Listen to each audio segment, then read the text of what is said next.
semua profesi bahkan administrasi, apalagi kalau menyangkut usaha dan bisnisnya. Pak Fajrin, ini tantangan paling terbesar sebenarnya dari perspektif Anda sebagai korporasi yang bergerak di bidang telekomunikasi, ditambah dengan era yang sudah borderless ini, kita tidak bisa menolak investasi asing juga masuk di bidang dan industri yang sama. Apa yang bisa Anda sampaikan, Pak? Saya pikir tantangan terbesar adalah perubahan atau adaptasi. Teknologi itu sangat cepat sekali berubah. Dalam beberapa tahun terakhir saja kita banyak sekali mendengar istilah-istilah baru. Metaverse, blockchain, NFT, sekarang AI, nanti ada quantum computing, biotech, dan lain sebagainya. Jadi bagaimana kita sebagai pelaku usaha harus selalu adapt dengan perubahan, bagaimana kita tetap bisa meningkatkan adaptability dari perusahaan kita, bagaimana kita tetap bisa belajar sebagai individu maupun perusahaan agar bisa stay relevant on the market. Itu juga yang kami lakukan di Telkom. Kami berusaha untuk terus melakukan R&D, riset-riset teknologi baru, sehingga kemudian bisa mengeluarkan produk-produk baru di bidang big data, AI, cyber security, dan lain sebagainya. Oke, saya harus buka rahasia nih. Saya dulu pengguna produk lain. Tapi sejak 5 terakhir, saya jatuh cinta sama produknya Pak Fajrin. Terima kasih.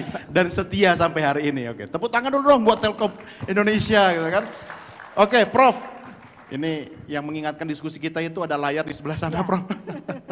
Ini bagaimana agar semua ini bisa tercapai tanpa kita perlu menunggu waktu yang lama. Persoalannya begini, setiap pergantian pemerintahan akan ada penyesuaian kebijakan. Kita berharap akselerasi ini tidak perlu menunggu 5 tahun.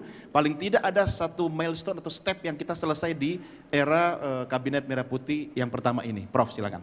Sebenarnya yang harus mendukung itu adalah sistem, Pak Doni. Sistem itu kalau orang berubah, sistemnya sudah intact, itu tidak akan terganggu, Pak. Itu yang penting. Jadi artinya pertama sistem, yang kedua tentunya regulasi.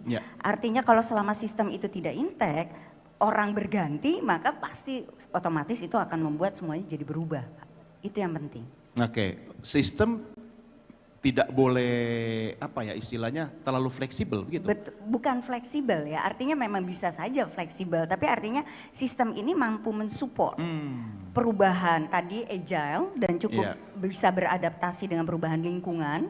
Contohnya kan kita sekarang juga kalau kita bicara kita tidak lagi berbelanja secara fisik, tapi e-commerce yang tadi disebutkan dengan Pak Fajri mengenai AI. Artinya regulasi ini cukup bisa mengadopt itu Pak, beradaptasi dengan perubahan. Iya, agile ya Prof ya, kata anak sekarang agile katanya. Baik, saya harus mengakhiri sampai di sini sesi pertama kita. Pak Erik terima kasih sudah berdiskusi bersama kami. Prof Cynthia juga terima kasih. Pak Fajrin terima kasih. Bapak Ibu mari kita berikan tepuk tangan kepada narasumber kita yang hebat ini. Dan